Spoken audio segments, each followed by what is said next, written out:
እዙ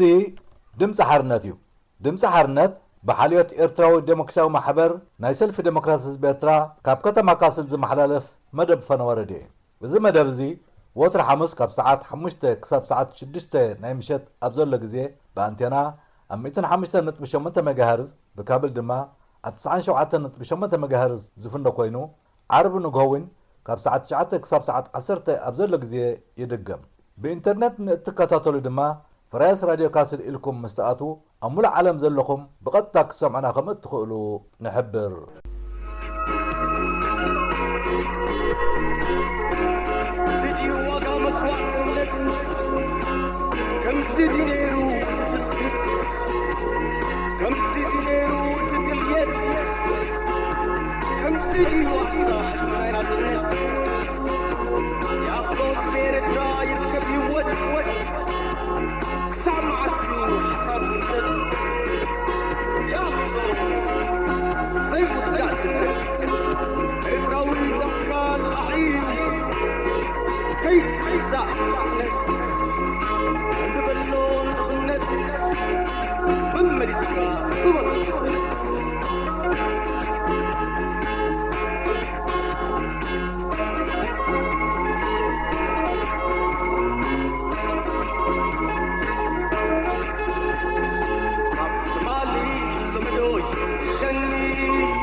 ክቡራት ሰማዕትና ካብ ዝቐፂልና ሎሚ ሐሙስ 2 ሐምለ 2026 ቀሪብናልኩም ዘለና ዜናታት ዝርዝሩ እንሆ። ቤናይ መዕቀኒ ዓብደላ ምክትል ክኸውን፣ ኣብ ኤርትራ ኣምባሳደር ዓብደላ ሙሳ ዝተባህለ ነባር ኣባል ህግደፍ ሚኒስትር ዞባዊ ምምሕዳራት ኮይኑ ከም ዝተመዘዘ ብዝተፈላለዩ ዓበይቲ ማዕከናት ዜና ከይተረፈ ይዝረበሉ ኣሎ። እቲ ዝያዳ ዘራቢ ዝኾነሉ ምኽንያት ብዘይተኣወጀ ንኢሳያስ ኣፈወርቂ ዝትክእ ምክትል እዩ ዝብል ምዃኑ እንተዘይኮይኑ ኣብ ኤርትራ ሚኒስትራት ክምዘዙ እንከለዉ ብመንግስታዊ መራኸቢ ብዙሓን ምግላጹ ልሙድ ኣይኮነን። እዚ ልሙድን ሕቡእን ኣካይዳ እዩ ከዓ ሓደ ካብ መርኣያታት ዘይግሉፅ ኣሰራርሓ ብሕታዊ ገዛኢ ጉጅለ ህግደፍ ኮይኑ ዝግለጽ። ሚኒስትር ዞባዊ ምምሕዳራት ምክትል ፕረሲደንት ይኸውን ዝብል በየናይ መዐቀንን ትካላዊ መወከስን ምዃኑ ከዓ ብኩራት ትካላዊ ኣሰራርሓ ኣብ ኤርትራ ዘርኢ እዩ። ምኽንያቱ ኣብ ኤርትራ ንኸምዚ ዝኣመሰለ ጉዳያት እትውከሰሉ ሕገ መንግስቲ ዝመሰረቱ ሕጋዊ ኣሰራርሓ ስለ ዘየለ እዚ ኣብ ሊብያ ከም ኣምባሳደር ኣብ ዓንሰባ ድማ ከም ዞባዊ ኣመሓዳሪ ኮይኑ ከም ዝሰርሐ ዝንገረሉ ዓብደላ ሙሳ ሚኒስትር ኮይኑ ምምዛዙ ዝተፈልጠ ብቐጥታዊ መንግስታዊ መግለፂ ዘይኮነ ኣብ ሓደ ንትምህርቲ ዝምልከት መድረኽ ምስታፉ ብዝተዘርግሐ ዜናዊ ፈነወ እዩ። እዚ ንወዲ 80 ዓመት ኢሳያስ ኣፈወርቂ ክትክእ እዩ እናተባህለ ዝንገረሉ ዘሎ ባእታ ብወግዒ ተመዝጊቡ ዝተገልጸ ዕድሚኡ እኳ እንተዘይ ተገልጸ ካብ ኢሳያስ ከም ዘይንእስ ናይ ብዙሓት ግምት እዩ። እዙዩ ከዓ ኢሳያስ መዘንኡ ዘይኮነ መንእሰይ ተካእ እዩ ከዳሉ ነይርዎ ዝብል መዛረቢ ኣጀንዳ ፈጢሩ ዘሎ። እዚ ሓላፍነት እዚ ኣብ ድሕሪ ነፃነት ኤርትራ በብግዚኡ ብማሕሙድ ሸሪፎ ብናይ ዝጊ ክፍሉን ኣብ 87 ዕድሚኡ ብ24 ጉንቦት 2025 ዝዓረፈ ወልደ ሚካኤል ኣብርሃን ተታሒዙ ዝነበረ ምዃኑ ይዝከር። ነገር ድልይሊ መግለፂ ባንኪ ኤርትራ ባንኪ ኤርትራ ብ30 ሰነ 2026 ሕጋዊ መተሓሳሰቢ ኣብ ትሕቲ ዝብል መፈራርሒ መግለፂ ውፅያ። ኣብቲ መግለፂያ ብዙሕ ባጤራ ናቕፋ ኣብ ኢድ ውልቀ ሰባት ኣብ ኣባይቲ ተኸዚኑ ከም ዘሎ ተኣሚና ካብዚ ነቒላ ድማ እቶም ኣብ ኢዶም ናቕፋ ሒዞም ዘለዉ ዜጋታት ክሳብ 31 ሓምለ 2026 ኣብ ዘሎ ግዜ ኣብ ናይ ባንኪ ሕሳቦም ከእትዉ ሕሳብ ዘይብሎም ድማ ሓድሽ ናይ ባንኪ ሕሳብ ክኸፍቱ ጠንቂቓ። እቲ መግለፂ ባንኪ ናቕፋ ኣብ ኢድካ መሓዝ ሕጋዊ ኣይኮነን እዩ ኢሉ እምበር ስለምንታይ ኤርትራውያን ናቕፋ ኣብ ገዝኡ ክሓብእ ከም ዝግደድ ኣይጠቐሰን። ባንኪ ኤርትራ ካብ እትልለየሎም ጉዳያት ኣተሓሕዛ ዓማዊላ ሓደ ኣብ ባንኪ ዘቐምጥዎ ናቕፋ ገንዘብ ክንሱ ከም በቲ ዝደለይዎ ዓቐን ኣብቲ ዝመረፅዎ ግዜ ከየንቀሳቐሱ ዝግድቦም ምዃኑ እዩ። ስለዚ እቲ ጠንቂ እቶም ገንዘብ ኣብ ገዛ ዝሓዙ ዘይኮኑ እታ ዓማዊላ ኣብ ርእሲኣ እምነት ዘይብሎም ዘይፍትሓዊ ተሓሕዛ ናይታ ባንኪ እዩ። እታ ባንክ ክሳብ ክንድዚ ተፈራርሓሉ ዘላ ምኽንያት ምናልባት ኣብ ቀረባ ግዜ ባጤራ ናይ ምቕያር መደብ ስለ ዘለዋ ምዃኑ ኣቐዲመን እውን መድያታት ኣብቲ ባንክ ዘለዉ ምንጭታተን ብምጥቃስ ክሕብራ ጸኒሐን እየን። ህግደፍ ቅድሚ ሕጂ ባጤራ ክቕይር እንከሎ ብፍላይ ክሳብ ሚልዮን ዝበጽሕ ናቕፋ ዝነበሮም እሞ ንኽቕየረሎም ናብ ባንኪ ምሳረከብዎ ናብ ፍርቂ ገምጋም ሚእታዊት ሰሊዑ ከም ዝወረሶም ናይ ቀረባ ግዜ ተዘክሮ እዩ። ስለዚ ኤርትራውያን ሎሚ እውን ግዳይ ከይኮኑ ካብ ዝሓለፈ ተመክሮም ተማሂሮም ክዳለዉ ይግቦም። ኣብ ኤርትራ ከምቲ ካልእ ሴክተራት ባንክውን ሓንትን ብህግደፍ ዝተባሕተትን እያ። እዛ ኣብ ውሱናት ከተማታት ጥራይ 17 ጨናፍር ጥራይ ኣለዋ እትበሃል ባንክ ናይ ህግደፍ ገንዘብ ካብ ምምሕዳር ምሕላውን ሓሊፉ ኣብ ልምዓት ሃገርን ዕብየት ህዝብን ዘቕንዐ ርኡይ ንጥፈታት የብላን።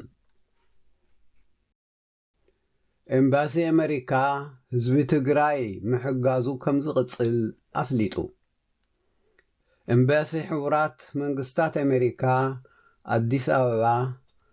ብ2026 ሰነ 2026 ኣብ ዘውፅኦ መግለጺ ኣምባሳደር ኣርቪን ጃይ ማሲንጋ ኤምባሲኦም ኣብ ክልል ትግራይ ዘሎ ፖለቲካውን ሰብኣውን ምዕብልናታት ይከታተሎ ከም ዘሎ ምፍላጡ ጠቒሱ። ናይቲ ኤምባሲ ወሃቢ ቃላት ተሓሒዙ ፖለቲካውን ሲቪላውን መራሕቲ ትግራይ ኣብ ፖለቲካዊ ዘተን ኣቐዲሙ ዝተበጽሐ ስምምዕ ምቁራጽ ህውከት ኣብ ምትግባር ክጽመዱ ናይቲ ኣምባሳደር መጸዋዕታ ብምጥቃስ ኣስፊሩ። እቲ መግለጺ ብቐጻሊ ኣብ ትግራይ ብመስርሕ ሰላም ዘይግደሱ ዘለዉ ወገናት ብህጹጽ ምስ መስርሕ ዘተ ንሰላም ሕብረት ኣፍሪቃ ንኽተሓባበሩ ጸዊዑ። ኣተሓሒዙኻ ሕቡራት መንግስታት ኣሜሪካ ነቶም ኣብ ትግራይ ኣብ ሓያል ማሕበራውን ቁጠባውን ቅልውላው ዘለዉ ተመዛበልቲ ተጋሩ ዘቕርቦ ደገፍ ከም ዝቕጽል ኣብቲ መግለጺ ስፊሩ። ኣተሓሒዙ እውን እዞም ናይ ሎሚ ተጸበይቲ ረድኤት ተጋሩ ነብሶም ናብ ዝኽእልሉ ደረጃ ንምስግጋር ኣብ ዝግበር መስርሕ ከም ዝተሓጋገዙ እውን እቲ ኤምባሲ ገሊጹ። ኤምባሲ ኣሜሪካ ብኢትዮጵያ ኣብ ትግራይ ምስ ዝርከቡ ናይ ክልል መራሕትን መስርሕ ሰብኣውነት ዘተግብሩ ወገናትን ተራኺብካ ናይ ምዝታይ መደብ ከም ዝህልዎ እውን ሓቢሩ። እዚ ከምዚ ኢሉ እንከሎ ልኡኽ ኣሜሪካ ናብ ትግራይ ዝነበሮ ናይ 26 ሰነ 2026 መደብ መገሻ ምኽንያቱ ብዘይ ወግዒ ብዘይተሓበረ ከም ዝሰረዘ ብዝተፈላለዩ መድያታት ተሓቢሩ። ኣሜሪካ ጸለውቲ ኣካላት ኣብ ሱዳን ተኽሲ ንኸቋርጽ ክጽዕቱ ጸዊዓ። ኣሜሪካ ኩሎም ዞባዊ ተዋሳእቲ ኣካላት ኣብ ሱዳን ተኽሲ ጠጠው ዝብለሉ ኩነታት ናብ ምፍጣር ክደፍኡ መጸዋዕታ ቕሪባ። ነዚ መጸዋዕታ ዘቕረበ ጸሓፊ ወፃኢ ጉዳይ ኣሜሪካ ማርኮ ሩቢዮ ንዝለዓለ ዲፕሎማስያዊ ተልእኾ ኣብ ማእከላይ ምብራቕ ምስ በጽሐ እዩ። ሩቢዮ ድሕሪ ናብ ሕቡራት ዓረብ ኤሚሬትስ ምብጽሑ ኣብ ኩዌት ኣብ ዝሃቦ ጋዜጣዊ መግለጺ ጉዳይ ሱዳን ናይ ኣሜሪካ ቀጻሊ ዲፕሎማስያዊ ኣጀንዳ ኮይኑ ይስርሓሉ ከም ዘሎ ሓቢሩ።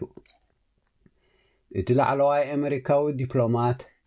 ነቲ ንሱዳን ኣብ ዝምልከት ኣብ በርሊን ዝተበጽሐ ዓለምለኻዊ ስምምዕ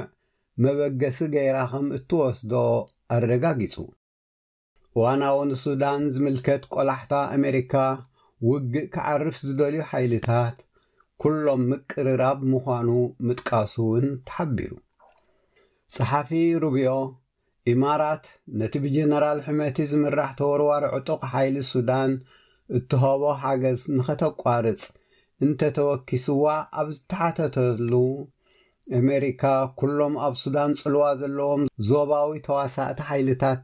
ንሰላም ንኽሰርሑ ከም እትደፍእ ብምጥቃስ መሊሱ። ተተሓሒዙ ኸዓ ፍሉይ ልኡኽ ኣሜሪካ ማሳድ ቦሎስ ዕለታዊ ምዕባለታት ናይቲ ኩነታት ይከታተል ከም ዘሎ ተሓቢሩ። ሩቢዮ ኣተሓሒዙ ኣብ ዝቐረባ ግዜ ምስ ላዕለዎት ሓለፍቲ ስዑድ ዓረብያ ኣብ ዝገብሮ ርክብ እውን ቅልውላው ሱዳን ከም ኣገዳሲ ኣጀንዳ ከም ዝዘራረበሉ ጠቒሱ። ቀንዲ እዋናዊ ዲፕሎማስያዊ ሸቶ ኣሜሪካ ኣብ ጉዳይ ሱዳን ብህፁፅ ተኽሲ ምቁራጽ ሰብኣዊ ትካላት ረድኤት ዘቕርብሉ መተሓላለፊ መንገድታት ምኽፋትን ንቐጻሊ ዘተኣማምን ሰላም ባይታ ምንጻፍን ምዃኑ ጠቒሱ። ኣቐድም ኣቢለን እውን ኣሜሪካ፣ ግብፂ፣ ስዑድ ዓረብያን ሕቡራት ዓረብ ኤሚሬትስን ኣብ ጉዳይ ሱዳን ዓለምለኻዊ ድፊኢት ንምውህሃድ ክሰርሓ ከም ዝጸንሓ ዝፍለጥ እዩ። ክቡራት ሰማዕትና ናይ ሎም ዜናና ኣብ ዝፈጺምና ኣለና ንምክትታልኩም እናመስገንና ምስ ቀጻሊ መደባትና ንሓድገኩም ሰናይ ምክትታል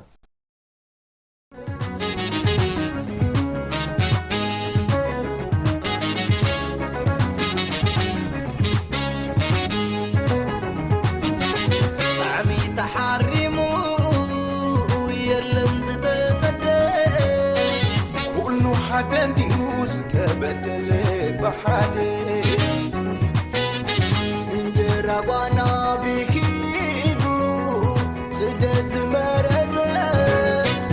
اي ولدتن عدينا انت فوتشبينو سوت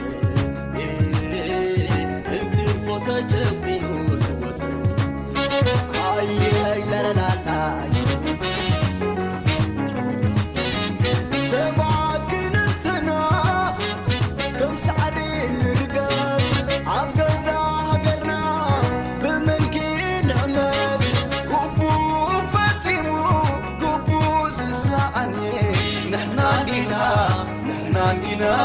نحنا دينا انسنا ديود نسخلنا نسمع تعافر لا لا لا همنا نكلم تالينا بأورو حدنا كم زي مقبرنا سوي بسلاوي وسي ايرتبني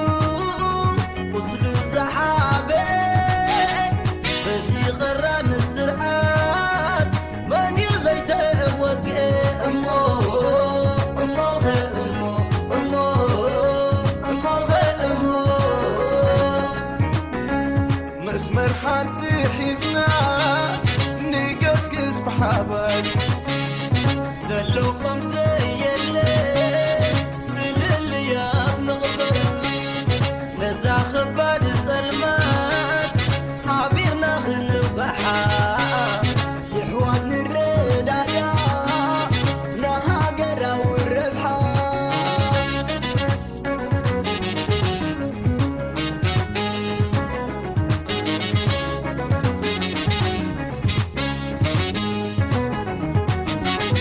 عمي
مشفني عالحداين قوي بفقرته وخاخنا بردد نعيان وقيان وقيان بردد نعيان وقيان زي حسوم سرعات قفان دا حنتتين كونكور دي لاقبو مدرنا دعمتين عيني نفسي وطوع رئينا غيزن بيه سلائي كي حشو عينينا قد حدحين عدلاي دعامين سدرنا اي حاشي لوام حريمنا نفسنا ناقشي وتعاد كنسنا حدحدا نواتا عيننا نقيزنا ندخنتو ايدفا حزب غني ردي حزب غني ردي ومن ردادا لا لا لا لا لا لا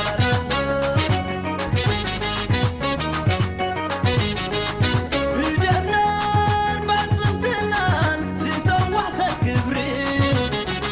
نوحدات كوينا يا زلمة القطري حمق مشفني عالحداين قوي بفقرته وخاخنا بردد نعيان وقيان وقيان بردد نعيان وقيان زي حسوم سرعات قفان دا حنتتين كونكور دي لاقبو مدرنا دعمتين عيني نفسي وطوع رئينا غيزن بيه سلائي كي حشو عينينا قد حدحين عدلاي دعامين سدرنا اي حاشي لوام حريمنا منفسنا ناقشي وتعاد كنسنا حدحدا نواتا عيننا نقيزنا ندخنتو ايدفا حزب غني ردي حزب غني ردي ومن ردادا لا لا لا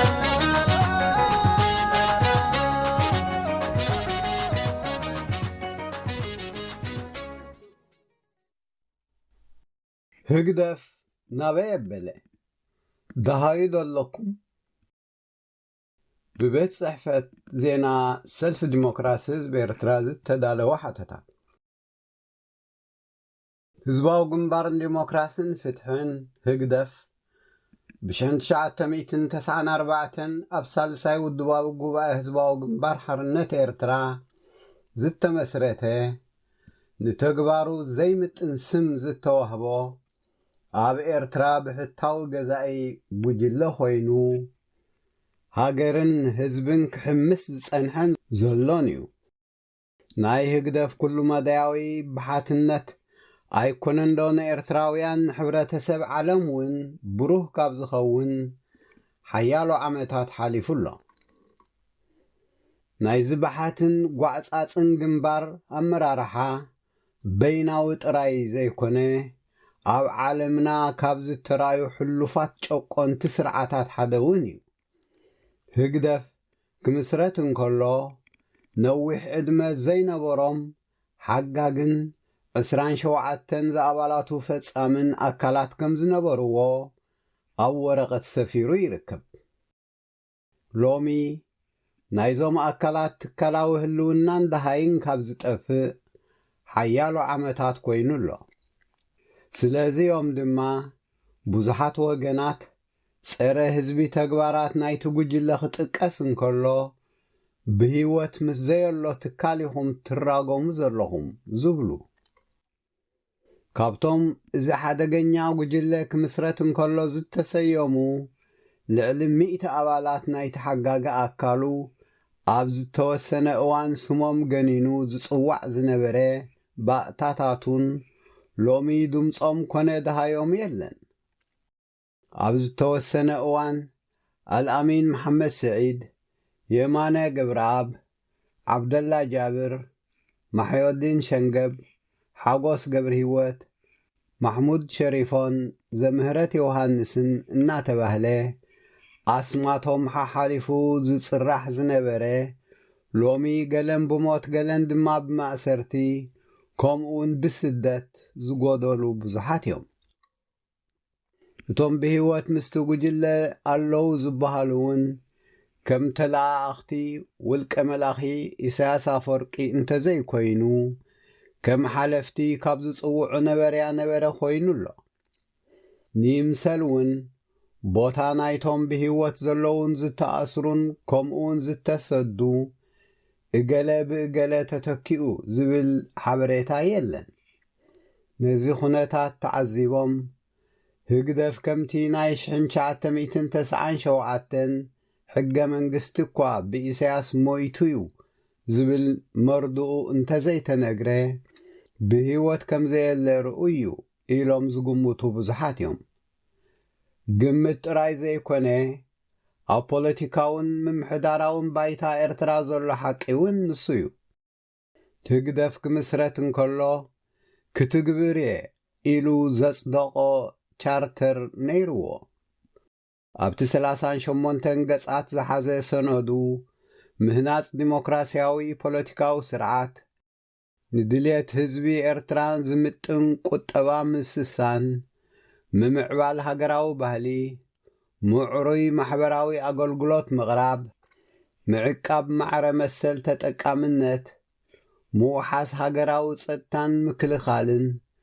ምድልዳል ዞባውን ዓለም ለወኻውን ምትሕብባር ኣብ ትሕቲ ዝብሉ ዓበይቲ ኣዕኑድ ሰፊሕ ዝርዝር ብምስፋር ንህዝቢ ኤርትራ ቃል ኣትዩሉ ነይሩ። ካብዛ ሓሊፉ ኣብ ሰፊሕ ዝርዝር ናይቲ ቻርተር ኣቲኻ ካብ እተንብቦም ህዝቢ ኤርትራ ዝሓሸ መጻኢ ንምህናጽ እቲ ቓልስን ጻዕርን ብቐንዱ ድሕሪ ነጻነት ዝጅምር ንሕና እቶም ነጻነት ዘምጻእና ወለዶታት ሰረታት ስልጡንን ፍትሓውን ሕብረተሰብ ከነረክብ ሓላፍነት ተረኪብና ኣለና። ዘለናዮ መድረኽ ምስግጋር ታሪኻዊ ዕድልን ብድሆን እዩ ዝብል ትረክብ። ነዚ ባህላ ኣብ ግምት ብምእታው ኤርትራን ህዝባን ከም ዝምስክርዎ ግና ህግደፍ ካብቲ ቅድሚ 32 ዓመታት ክምስረት እንከሎ ዝኣተዎ ቃል ዋላ ሓደ ዘማዕበሎ የለን። ጥራይ ዘይኮነ ኩሉ መዳያዊ ኩነታት ኤርትራ ዝሓሸ መጻኢ ኣብ ምህናጽ ዘይኮነ ብዝነበሮ ክቕጽል ከም ዘይከኣለን ጉዕዞኡ ንድሕሪት ኮይኑ ምጽንሑ ኢኻ እትግንዘብ። እቲ ብ27 ግንቦት 1991 ዝተመስረተ 150 ኣባላት ሓጋጋ ኣካል ዝነበርዎ ግዝያዊ መንግስቲ ኤርትራውን ብፍላይ ድሕሪ ማእሰርትን ስደትን ኣባላት ጉጅለ 15 ዕድሉ ካብ ናይ ህግደፍ ዝኸፍአ ኮይኑ ደሃዩ ኾነ ህልውኑ ኣኽቲሙ እዩ።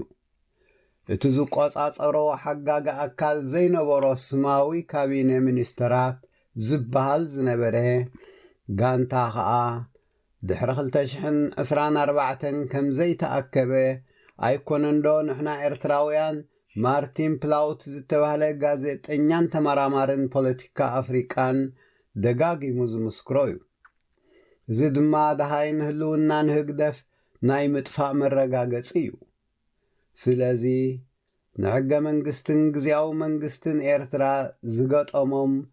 ደሃይ ናይ ምጥፋእ ሓደጋ ኮይኑ መልሲ ናይቲ ህግደፍ ናበይ ኣበለ ደሃዩ ኸ ኣለኩም ዶ ዝብል ሕቶ ሓንሳብን ሓዋርን ጠፊኡ እዩ ካብ ዝብል ወፃኢ ካልእ ኣይኮነን። ኣብ ህልው ኩነታት ምምሕዳር ኤርትራ ብቐጻሊ ብብዙሓት ካብ ዝለዓሉ ሕቶታት ሓደ ኤርትራ ደኣሞ ኣብ ኢድ መን እያ ዘላ ዝብል እዩ። መልሱ ኸዓ ብዘየማትእ ኣብ ኢድ ውልቀ መላኺ ኢሳያስ ኣፈወርቂ ካብ ዝብል ሓሊፉ ካልእ ከም ዘይከውን ንጹር እዩ።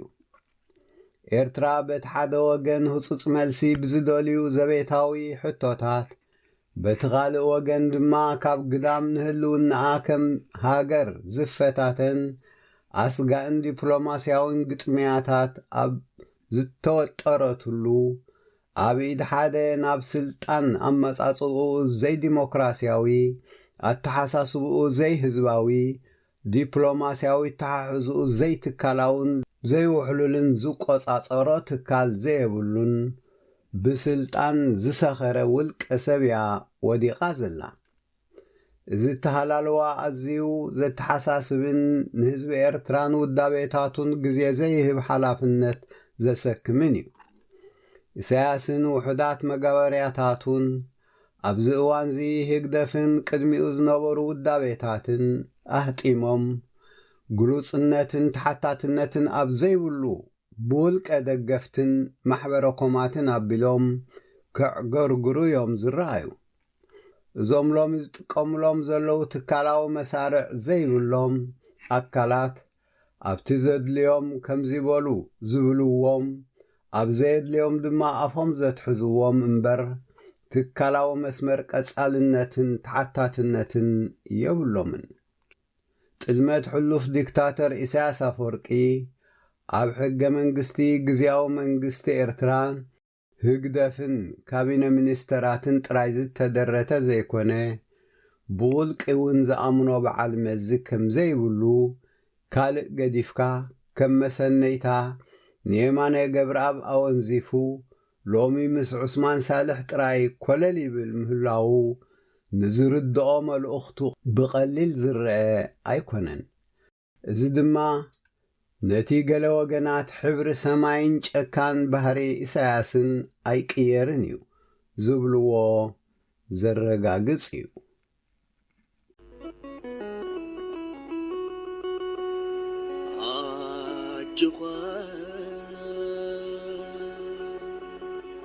ጽናዕ ከም ቀደ ክወግዕ ህዝበይ ኣጅኸ ኣስተውዕል ህዝበይ ጽናዕ ከም ቀደምካ ናብ ሓደ እሰን ምዕንቲ መሰልካ ሰላም ክስእን ኣብ ገዛ ገዛኻ ባስዕ ዳጋ መፍስርቕ ኮይንካ ላም በሊዖም ሰላም እቕርዋ ወይ ኣየየየ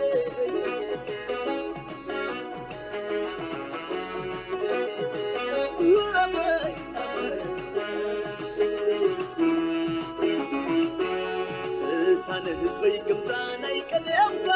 ናብ ሓደ ዕሰን ምዕንቲ መሰልካ ሰላም ክስእን ኣብ ገዛ ገዛኻ ባስዕ ዳጋ መፍስርቕ ኮይንካ ላም በሊዖም ሰላም እቕርዋ ወይ ኣየየየ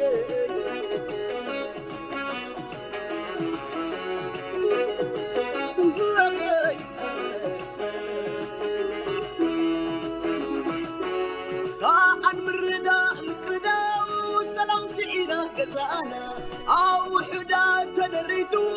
مسكب شعات وتوتنا زين بالعون رطلو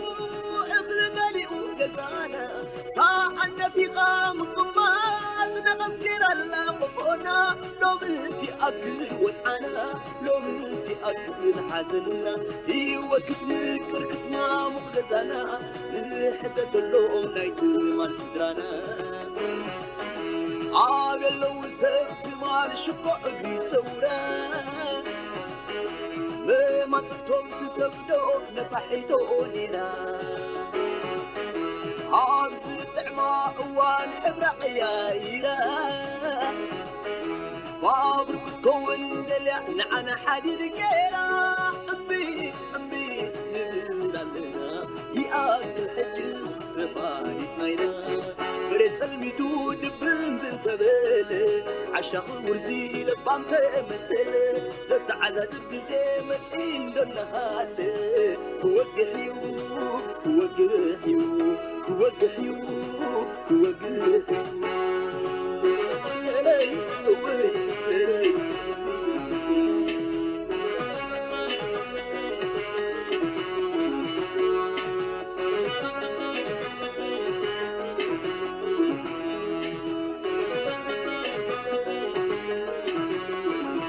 وسع من سيدني إيد كل غانا بحد عسلك بدع سدتك تاريخ صراح لهم يا جزيغا ولا يتسلم تصفيت قرتيغا يحرص لا أنبانا لو كدميغا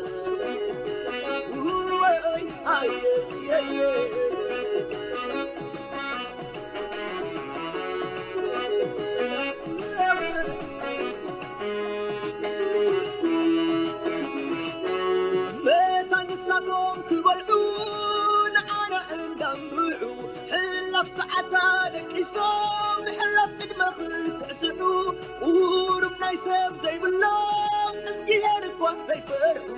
إنا نبعنا سعسعو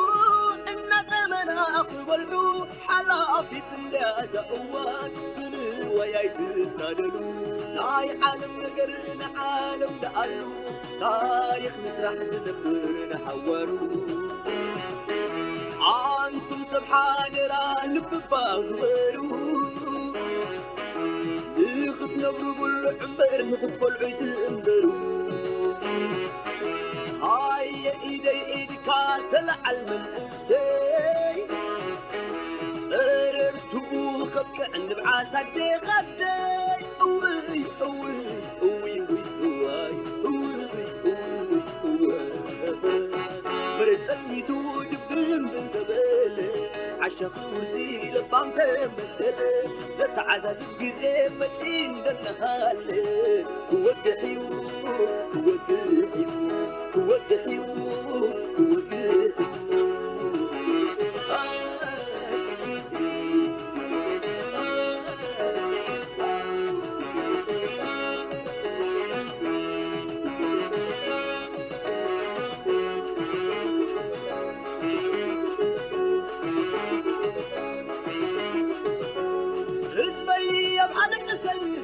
مسلكا حزبي كيد حل السنة خبريها من باري مسلي من باركا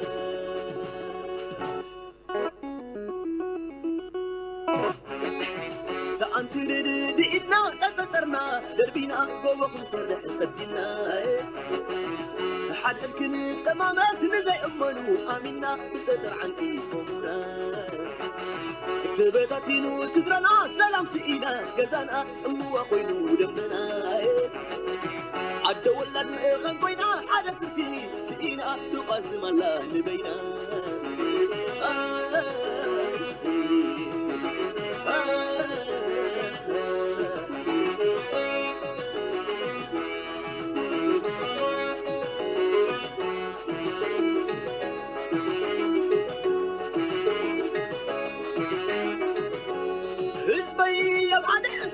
انت مسلكا حزبي كي تحل السنة قبريخا من باري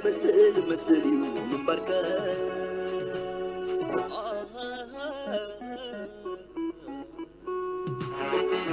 دك الحانم تساني دوم دك مرحوي قريرهم ترف سدرة ترف بينا فقود بحري أفتنا فقود سهرة مدربدا هيو توريدا بعداقا تلفا في قوم سدرنا سموا خوينو كزانا حلم نبيلو دمنا هيا نبل إيدا إدكا غنبا مقا كزانا موتاي نفرحا موت بينا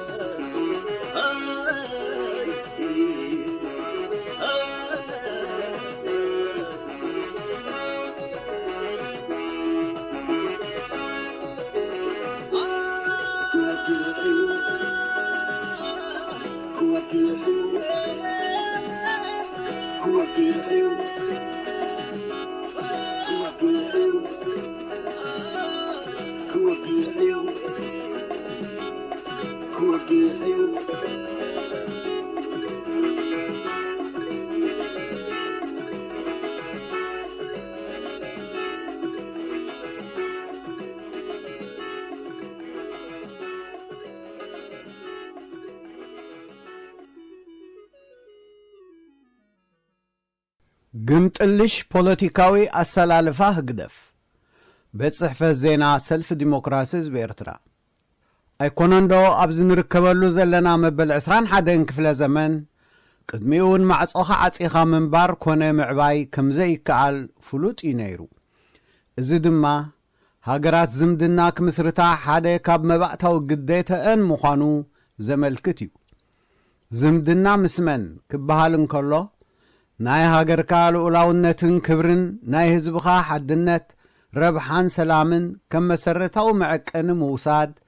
ናይ ውሕሉል ሓላፍነታውን መንግስትን ምምሕዳሩን መዐቀኒ እዩ። ናይ ሃገርካ ክብርን ናይ ህዝብኻ ረብሓን ምቕዳም ክበሃል እንከሎ ግና ናይቲ መዛምትኻ መንግስትን ህዝብን ብማዕረትናትካ ክብርን ናይ ሓባር ተጠቃምነትን እውን ኣብ ግምት ዘእተወ እዩ። ምስ ዝኾነት ሃገር ዝህልወና ዝምድና ሓባራዊ ረብሓ ንምዕዋት ዝዓለመ እዩ። ብፍላይ ምስ ጎረባብትና ሃገራት ዝህልወና ዝምድና ኣብ ሓባራዊ ዕብየትና ኣገዳሲ ግደ ክጻወት ስለ ዝኽእል ልኡላውነት ሕድሕድ ብምኽባር ኣብ ውሽጣዊ ጉዳያት ሕድሕድ ኢድ ብዘይምትእትታው ንሰላምን ቁጠባዊ ዕብየትን ብሓባር ክንሰርሕ ይግባእ ዝብል ፖሊሲ ሰልፊ ዲሞክራሲ ህዝቢ ኤርትራ ድማ ካብዚ እምነት ዝነቅል እዩ። ዝምድና ተረኽበ ኢልካ ዘሊልካ እተኣትዎ ዘይኮነ ጽጹይ ሕርያ መዛምቲ ዘድልዮ እዩ። ኣብቲ ሕርያን መጽናዕትን ኣብ ግምት ዝኣትዉ ቅድሚ ኩሉ ረብሓ ሃገርን ህዝብን ኮይኑ ንጎረባብትን ከምቲ ናትካ ናይ ዕብየት መገዲ ዝኽተላን ሃገራት ቀዳምነት ምሃብ ኣብ ውሳኔኻ ፍሉይ ግምት ዝወሃቦ እዩ። ህግደፍ ናይ ዝምድና መለክዒኡ ቅድሚ ኩሉ ኣብ ስልጣን ዘቐጽሎ ሕርያ ምዃኑ ብተደጋጋሚ ብግብሪ ኣርእዩና እዩ። ህግደፍ ብሰንኪዚ ኣብ ማዕርነትን ናይ ሓባር ተጠቀምነትን ዘየትከለ ናብ ኣነ ዝያዳ ክጥቀም ዘድሃበ ዝምቡዕ ፖሊሲ ዝምድንኡ ብተደጋጋሚ ህዝብን ሃገርን ለኪሙ ኣብ ውግኣት ኣትዩ እዩ። ካልእ ኩሉ ገዲፍና ንናይ ክሳብ ሕጂ ዝምድና ህግደፍ ምስ ጎረቤትና ኢትዮጵያ እንተዳህሰስና ነዚ ዘነጽር ኮይኑ ኢና እንረኽቦ። እቲ ቅድሚ ነጻነትና ኣብ መንጎ ኤርትራን ኢትዮጵያን ዝነበረ ዝምድና ናይ ገዛእን ተገዛእን እዩ። ህዝቢ ኤርትራ ካብቲ መግዛእቲ ነጻ ንምውፃእ ዘካየዶ ውግእ ከዓ ቁኑዕ ውግእ እዩ ነይሩ። እቲ ውግእ ኣብ መወዳእታ ብዓወት ህዝቢ ኤርትራ ናይ ምድምዳሙ ምስጢር ከዓ እቲ ቕንዕናኡ እዩ። ኣብ 1998 ክሳብ 2000 ኣብ መንጎ ኤርትራን ኢትዮጵያን ዝተኻየደ ብዙሓት ወገናት ንኣጀማምርኡ ኸይተረፈ ትርጉም ዘይነበሮ ዝበልዎ ውግእ ረብሓ ሃገርን ህዝብን ዝዘንግዐ ብምሒር ህርፋን ስልጣን ዝተደረኸ እዩ ነይሩ። ካብ ቀንዲ ሕመቓቱ ዘይጽፉፍ ዘይግሉጽ ዘይተጸንዐን ረብሓ ህዝቢ ዘየማእከለን ውልቃዊ ዝና ናይ ምርካብ ዕውር ስምዒት ዝዓብለሎን ምንባሩ ኣሉ ዝበሃል ኣይኮነን። ዝምድና ኤርትራን ኢትዮጵያን ድሕርቲ ውግእ ን20 ዓመታት ኣብ ኩነታይ ሰላማይ ውግእ ሰንፈለል ክብል ድሕሪ ምጽንሑ ኣብ ኢትዮጵያ ብዝተራእየ ምዕባለ ናብ ሓድሽ ምዕራፍ ምስ ተሰጋገረ ብወገን ህግደፍ ናይ መልክዕ እንተዘይኮይኑ ካብ ተመክርኡ ዝተማህሮ ሓድሽ ኣተሓዛ ኣይነበሮን። ከምቲ ናይ ቀደም ዘይግሉጽ ረብሓ ህዝቢ ዘየማእከለ ውልቃዊ ህልኽን ምፍዳይ ሕነን ዝደረኾ እዩ ነይሩ። እቲ ካብ መጀመርትኡ ዝተራእየ ብኡ እውን ዝቐጸለ ማእከል ዝምድና ህግደፍን ብልጽግናን ንምድምሳስ ህዝባዊ ወያኔ ሓርነት ትግራይ እዩ ነይሩ። እዚ ብግምት ዝተበጽሐ መደምደምታ ዘይኮነ ኣቶ ኢሳያስ አፈወርቂ ጌና ምስ ዶክተር አብይ አሕመድ ልኡኻት ምልእኣኽ ከይጀመሩ ኣብ መዓልቲ ሰማዕታት 20 ሰነ 2018 ዝኣወጆ እዩ። እናወዓለና ሓደረ ኸዓ እቲ ግምጥልሽ ፖለቲካዊ ኣሰላልፋ ህግደፍ ተጋሂዱ። እቲ ናይ ሓይልታት ዝምድና በቲ ሓደ ወገን ወያኔ ሓርነት ትግራይ በቲ ካልእ ወገን ከዓ ህግደፍ ብልጽግናን መቓድሾን ብሓባር ምንባሩ ብንጹር ተራእዩ። ሕርያ ዝምድና ህግደፍ ብንጹር ኢዳ ኣታውነት ኣብ ጉዳይ ኢትዮጵያ ዘርኢ ብምንባሩን ብምዃኑን ሓደገኛ ሳዕቤኑ ብብሩህ ተጋሂዱ። ብመሰረት እቲ ኣቐዲሙ ተደኪኑ ዝነበረ ኣሰላልፋ ፖለቲካዊ ሓይልታት ውግእ ኣብ ኢትዮጵያ ትግራይ ብ4 ሕዳር 2020 ተኸፊቱ። እቲ ውግእ ንትግራይ ብንጹር ናይ ምህላውን ዘይምህላውን ሕቶ እዩ ነይሩ። ናይቶም በአንጻሩ ተሰሊፎም ዝነበሩ ኃይልታት ሸቶ ግና ሓደ ዓይነት ከም ዘይነበረ ቀልጢፉ ምልክታት አርእዩ ዕላማ ህግደፍ ሕነ ምፍዳይን ንስልጣነይ የስጋአኒ ዝበሎ ናይ ጎረቤት ኃይሊ ምጥፋን ነይሩ ዕላማ ብልጽግና ብተማሳሳሊ ኣብ ፌደራላዊ መንግስቲ ኢትዮጵያ ኣብ ስልጣን ከይወዳደረኒ ዝበሎ ውድብ ህወሓትን ህዝቢ ትግራይን ምድኻምን ተወዳዳሪ ናብ ዘይኮነሉ ደረጃ ምልማስን ነይሩ እቲ ኣብ መስርሕ እቲ ውግእ ካብ ሰልፊ ብልጽግና ኢትዮጵያ ብርኢቶ ክርሕቕ ዝጀመረ ኣምሓራ ኸዓ ኣብ ትሕቲ ምምሕዳር ክልል ትግራይ ዝነበረ ራያን ወልቃይትን ናብ ምምሕዳሩ ንምምላስ ምዃኑ ብግብሪ ተራእዩ እቲ ውግእ ነዚ ናይ ዝምድናታት ዘለቕለቕን ዝተበተነ ሸቶን ሓቒፉ ንዝተወሰነ ምስ ተጓዕዘ ውግእ መፍትሒ ክኸውን ከም ዘይከኣለ ብደረጃ ውሽጣዊ ዓቕሚ ናይቶም ተዋጋእቲ ኾነ ናይ ግዳም ኃይልታት ተጽዕኖታት መገዲ ዘተን ሰላምን ይምጻእ ዝብል ሓሳብ ደራኺ ኾይኑ ርእይቶ ሰልፊ ዲሞክራሲ ህዝቢ ኤርትራ ኣብዚ እውን ካብ ንግህኡ ንጹርን ናይ ሰላማዊ ፍታሕ ደጋፍን ኮይኑ እዩ ጸኒሑ ሰልፊ ብልጽግና ኢትዮጵያ እንተዝሓሰቦ ስለ ዝዘዐወተ እንተስ ብውግእ ክጓዓዝ ዓቕሚ ስለ ዝሰኣነ ንዘተ ከም ኣማራፂ ክውሰድ ከም ዝኽእል ምልክታት ኣርእዩ ክሳብ ሕጂ እውን ኣብዚ ሓሳብዚ ሕሲሲ ይብል ኣሎ ህግደፍን ኣምሓራን ግና ነቲ ናብ ሰላማዊ ፍታሕ ዝደፍእ ውሽጣውን ግዳማውን ድርኺት ተሓሲሞም ብውግእ ኢና ንቕጽል ኣብ ዝብል ደሪቖም እዚ ነቲ ውግእ ክጅመር እንከሎ ዝነበረ ኣሰላልፋ ክቕይሮ ግድን ነይሩ ከምኡ ዓይነት ምልክታት ከዓ ጐሊሑ ይርአ ኣሎ ጉጅለ ህግደፍ ቀዳማይ ነገር ባህሪኡ ስለ ዝኾነ ካልኣይ ምኽንያት ከዓ ንመገዲ ሰላም ብመንጽርቲ ናብ ውግእ ዝኣተወሉ ሸቶ ዘኽስሮ ስለ ዝኾነ ከምኡ ዝኣመሰለ ውግእ ጥራይ ዝመርጽ መዛምቲ ሃሰስ ክብል ግድን እዩ ነዚ ዝምጥን መዛምቲ ኾይኑ ዝረኸቦ ከዓ እቲ ብሓይሊ ዝሓዝክዎ መሬት ራያን ወልቃይትን ብሕጊ ኣይረክብን እየ ዝብልን ምእንቲ ዝሓይልታት ምክልኻል ትግራይ ክሳብ ዝሰዓር ክዋጋኤ ዝብል ዘሎን ክፋል ኣምሓራ መዛምቱ ንኽኸውን ሓርይዎ ኣሎ ነዚ ንምርዳእ ነቲ ኣብ ማሕበራዊ መድያታት ብዛዕባ ዝምድና ህግደፍን ኣምሓራን ዝበሃል ዘሎ ንግዚኡ ኣወንዚፍካ ህግደፍ ምስቶም ምኩሓት ኣምሓራ ክዛመድ ባህርያዊ እዩ ዒራ ደኣ ኣየገድሶን እዩ እምበር ነዚ ዝምድና ክሓርን ከሎ ነቲ ብታሪኽ ናይ ኤርትራ ነጻነት ዘይቅበል ሕጂውን ሎሚ ኣብ ሑመራ ጽባሕ ናብ ኣስመራ ዝዝምር ዘሎ ኃይሊ ከም መዛምቲ ኣይምመረጾን በዚ ኾይኑ በቲ ሕልሚ ህግደፍ ክለኻኽም እንተዘይኮይኑ ዝዕወት ኣይኮነን ግምጥልሽ ፖለቲካዊ ኣሰላልፋ ህግደፍ ናይ ምባልና መበገሲ ከዓ እዚ እዩ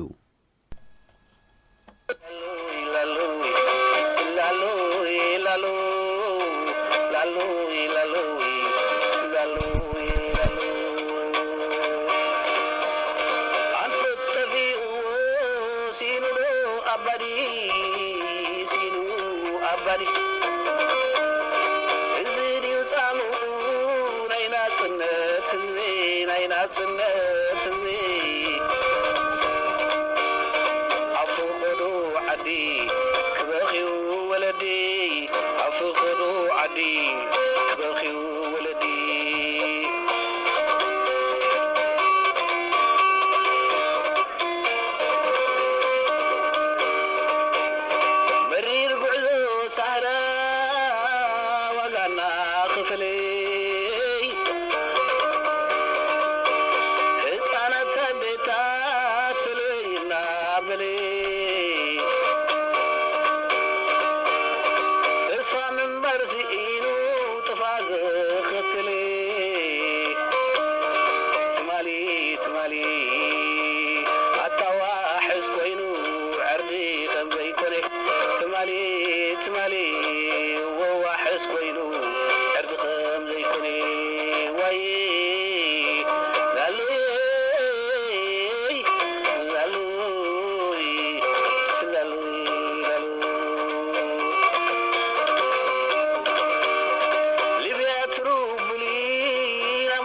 كلاي بحري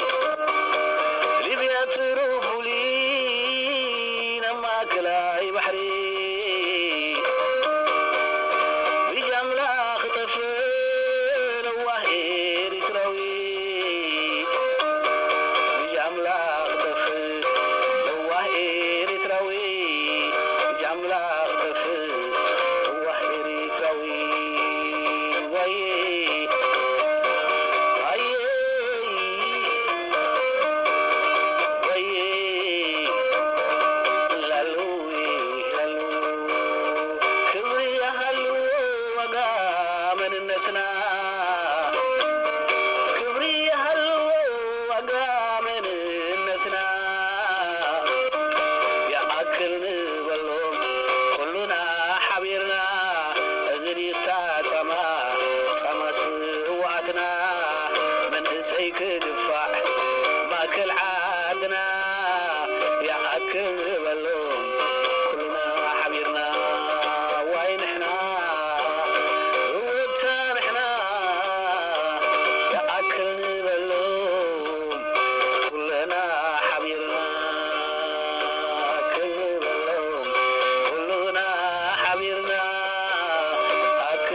ዝኸበርኩም ሰማዕትና ናይሎም መደብና ኣብዚ ዛዚምና ኣለና ዝመጽእ ሐሙስ ብኻልእ መደብ ክሳብ ንራኸብ ደሓን ቀኒዩ እናበልና ብዛ ትስዕ ሙዚቃ ንሰናበተኩም ሰናይ ቀናይ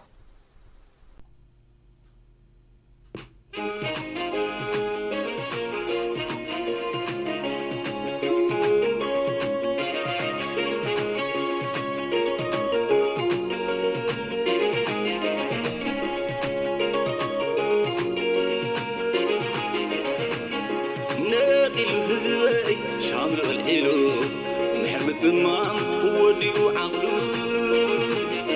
عاد الرحمة ذاتهم حيكي سما زي بلو هالكي فكتفاتنا حمام بسنكيلو هم بنملكي تبقي سوزبي داقم نقيلو نحلم تمام وديو عقلو عاد الرحمة ذاتهم حيكي سما زي بلو هالكي فانكتفاتنا حمام بسنكيلو هم بنملكي عندي يقار منيو إذل انكفات مغانو كابتي خلو لبام دون دايات سلطان موندو عين سنتنا عين سدرانا عين حقرنا عرى حقنتنا بتاتينو قنقسو زحلمو بحق دماسي لوام ازبس رقس كاكزبه حدا لبام داسينو تبيعو حد حدون كمكر حماق حرساي حانت نويتو حماق نقاداي بلا يندماتو حماق مرحي يبزح تلاتو اجد حيز تبيباتو عالم مشتو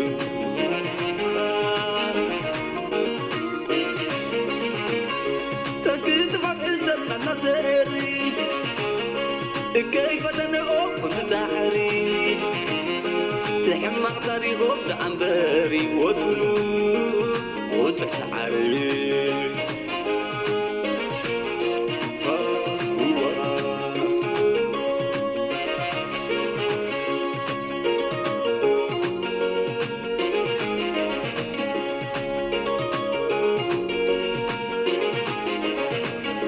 تبقي سوزبي داقم نقيلو نحلم تمام وديو عقلو عدرح مجزأتهم حيكي سما زي بلو هالكي تنك تفعاتنا حمام بسنقيلو حمبن النلكي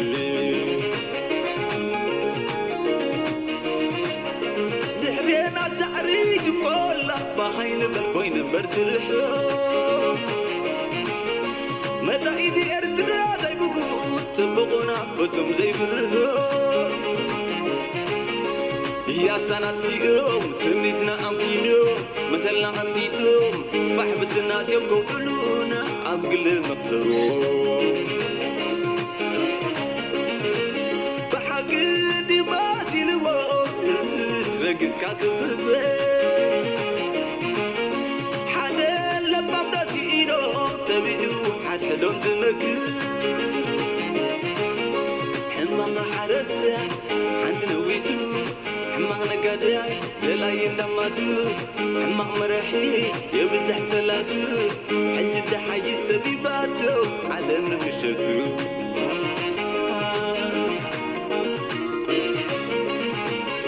تاكيد فتح السنة نسري كيف تنقوم وتزاحري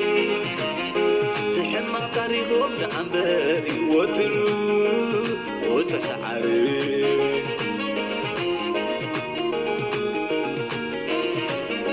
تحمق تمنيتهم لعنبري وترو حزب نباري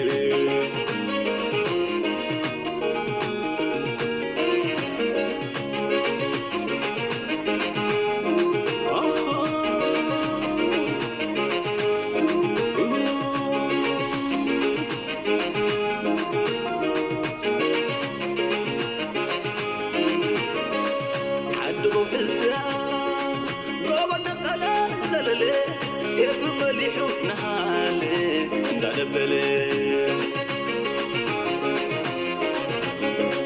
بلاي سلام كايد رابينو سوينو امبيلن ملكي حنجينو سلات العيدو توار حدري محلقة تنبال سقيرو كيات حملتي سعيرو حد سميرو بلاي فتحي كايد رابينو سوينو امبيلن ملكي حنجينو سلات العيدو يبرقالو ببحري ملعب برهان عدين خمعري يسربالو دمنا سري مايك زاري نقنا ينقودالو بسماي عبادو خسمعنا سناي مدتليلو كتركس لما يوحيو نبر نقبلس عينك في تكري تغنتي تقردا تلاقي عبانا برهان وقحتا بسراتنا يحوك تتوتا يسربالو دمنا سري مايك زاري نقدنا مدتليلو كتركس لما يوحيو نبر نقبلس عينك في تكري تغنتي تقردا تلاقي عبانا برهان وقحتا بسراتنا يحوك تتوتا